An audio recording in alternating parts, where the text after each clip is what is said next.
So time now to take you through the morning papers in our news review. I'm joined this morning by Millie Cook, political correspondent at The Independent, and Annabel Denham, senior political commentator and columnist at The Telegraph. So very good morning to both of you. Morning. Lovely to see you both. So we're kicking off with the front page of your paper, Annabel, The Telegraph. And this is Donald Trump saying he was going to go into a Situation Room meeting and make his decision on an Iran war deal. So what's The Telegraph's take here? Well, this is all about opening the Strait of Hormuz, the closure of which, the blockades of which have caused so much turmoil to the global economy. And the wider picture is that Donald Trump is desperate for an off-ramp here. So what he is trying to present to the world, usually through Truth Social posts, is the idea that America can get some sort of win out of this conflict, that they can end up in a better situation with a weakened Iran. And the reason why he's leaning so heavily on the Strait of Hormuz is obviously because of the economic impact. But at the end of the day, he's actually just demanding that Iran open the strait when they already agreed to open the strait, according to the terms of the 60-day ceasefire. So what we're really getting from Donald Trump is a bit of spin. And as I say, he's coming under enormous pressure now to find a way out of this conflict. It's deeply unpopular with the American public. We had the inflation data just this morning. It's ticking up in America, despite the fact that they are shielded from some of the economic impact, given that they are much more energy self-sufficient than other countries across the world. But it's unpopular with the isolationist wing within the Republican Party, who are becoming increasingly vocal in their opposition to this conflict. Yes, there still remain some hawks, but at the end of the day, Donald Trump desperately needs to find an escape hatch here, and it isn't going to be easy for him because at the end of the day, what he wants is for Iran to agree to stop pursuing a nuclear weapon, which is something the Iranians are not going to do. Which is something that he posted on Truth Social as if that was part of this current deal. But it seems, according to other reports, that the memorandum of understanding that they may be on the point of agreeing just agrees to a 60-day ceasefire during which the Strait of Hormuz would reopen and America would remove its blockade of Iranian vessels. And in that 60-day would begin a conversation about nuclear. There doesn't appear that anything has actually been decided as far as that is concerned, but all of it is a little bit murky, isn't it? Yeah, absolutely. We're also seeing very different language from both sides. We've seen Donald Trump, I think last weekend, he was saying that any memorandum of understanding would contain stipulations about nuclear, and that he would say, I think he was saying that Iran would absolutely never get a nuclear weapon, and that would be an essential part of any agreement. At the same time, Iran's foreign ministry was saying that actually that wouldn't be any part of the agreement. So it's very clear that we're getting completely different language from both sides. I think what's interesting about this from Trump is that it's sort of a clear point of action from him, and often we see a lot of bluster and a lot of comments about what he's going to get from the other side, and it's actually interesting that we're seeing something from him about what he's going to do, and he's going to end the US blockade. So that, I think, is a positive step, but it's also exactly what Annabel said about he's really looking for a win here. He's trying to spin it as a win because he needs a way out without looking like he's handed too much away. Exactly, and we did see Pete Hegseth, the US Defence Secretary, or Secretary of State for War, as he's now called. He said any deal with Iran would be a good deal. But that, I mean, that's not actually true, is it? I mean, any deal? And the question is whether or not America comes out of this better off and the world comes out better off than before the attack launched by But I think Trump. What's really difficult for Donald Trump is that when Barack Obama agreed the JCPOA with Iran, he was so disparaging about the arrangement. He considered it to be a capitulation. He used typically explosive Trumpian language to describe it then. And there is a very real prospect that the agreement that he comes to with the Iranians now will be extremely similar to the one that his predecessor was able to come to terms with. But, you know, at the end of the day, it is absolutely fundamental that Donald Trump finds a way to bring this conflict to a close because of the economic ramifications. And in The Telegraph today, you have quotes from Andrew Bailey welcoming the idea that there will be this 60-day ceasefire, but pointing out that this is not going to be an end to the pain for the UK economy, indeed for Western economies. You know, 20% of oil and LNG pass through the Strait of Hormuz. It has been enormously disruptive, not just to energy supplies, but that has had had knock-on effects in Yeah. things such as fertiliser. So we are going to be, feeling the pinch here in the UK for some time to come, and that intensifies the pressure, of course, on the Labour government to find ways to ease the cost of living. Yeah, it'll take a while for things to return to normal. However soon that the Strait reopens. Let's move on to the Daily Mirror, shall we, Millie? This is the news yesterday that a Russian drone had hit a residential area of Romania, a NATO country, of course, and the backlash that has caused.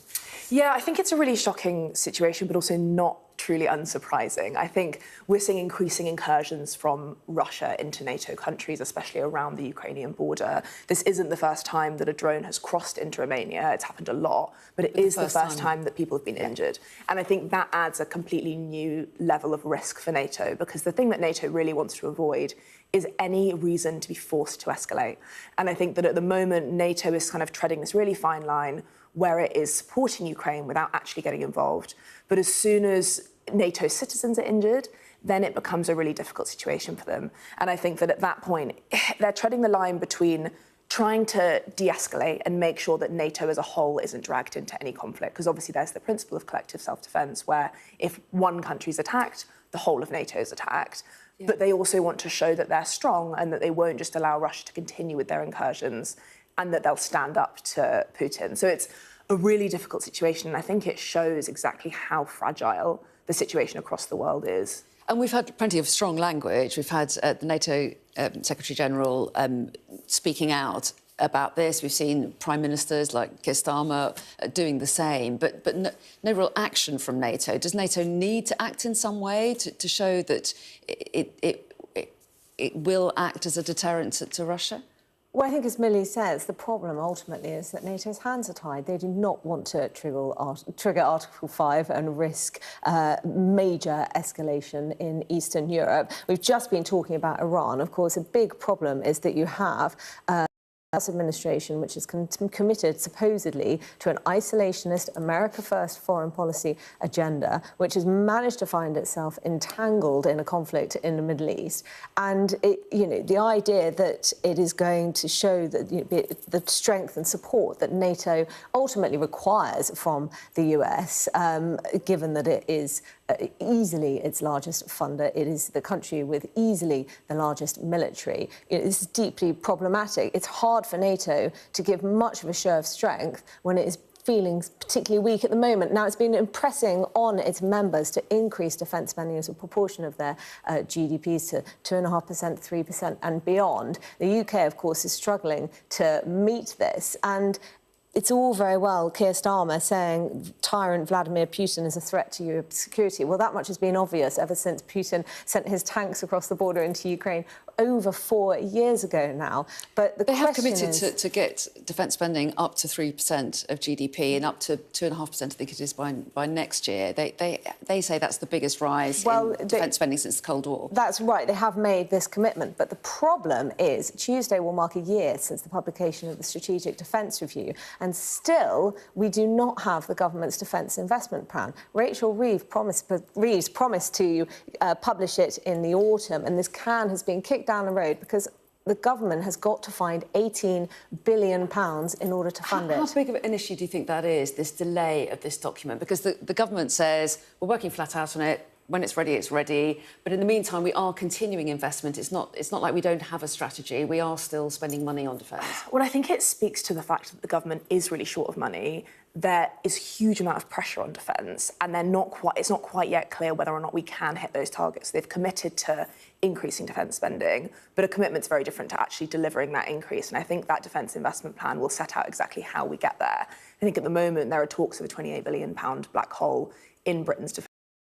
And I think that all of that will be laid bare if we see a defence investment plan. And yesterday we heard Torsten Bell, I think, saying that it's just because they want to get it right and we need to get the details right, and it's not because the cabinet's sort of disagreeing over what should be in it. Actually, I think that it has been over a year now is a really bad sign. And I think it speaks to how tight for money we are on something that's so crucial. Yeah, and the Tories keeping up the pressure on that, aren't they? They're going to try and force a vote on it. Let's move to the Eye now. And this is Again, Torsten Bell doing the media rounds yesterday for the government and suggesting that perhaps the manifesto commitment to make sure that people of all ages get the same national living wage is rolled out in this Parliament. That timetable could shift, according to what he was saying. Have I made sense of that? Yes, no, absolutely. So Maybe the government clearer. The government had a manifesto commitment ultimately to equalise the minimum wage between young people and all other workers.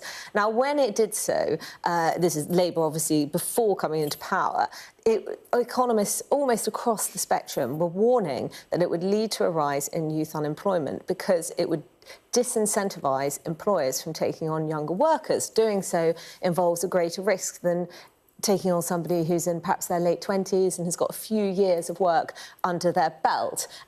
Now, the government, looking at what is happening to youth unemployment, which in April rose to 16.2%, that was an increase from 14.2% at the same time last year. So it's ticking up and up and up and up. And we know that it has sort of a permanent scarring effect when young people are out of the workplace for long periods of time. It's very hard for them to get onto the ladder. And I think that the Labour government is now looking at this and thinking, this is a crisis, this is a ticking time bomb, and we've got to do something about it. Now, just a few days ago, Alan Milburn, the former health secretary, a new Labour grandee, published the interim results of his review into youth unemployment and why it is that there's so many young NEETs at the moment. And that has really only intensified the pressure for the government to delay a measure. But the unions, of course, are not happy, and they are saying that it's unfair and it's unreasonable, and they must commit to the promises they've made. And we should say NEETs are not in education, employment or training, of course. So the suggestion is, I think the national living wage applies to those workers who are above 21, and what the manifesto was suggesting that at some point Labour would bring that down to 18, but it looks like that timetable could shift a bit. Do you think that should be welcomed? What's your stand on this? I think it's really tricky because you can see what Labour are trying to do here. They want to make sure that young people are sort of valued in the workplace and that they are not on a wage that's unlivable.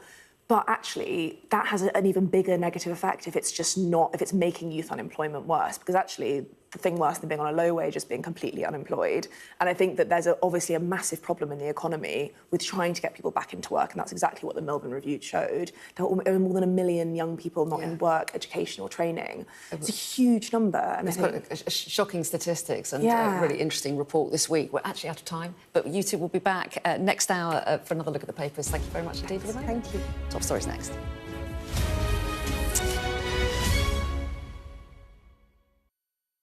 The best thing about being a Sky News journalist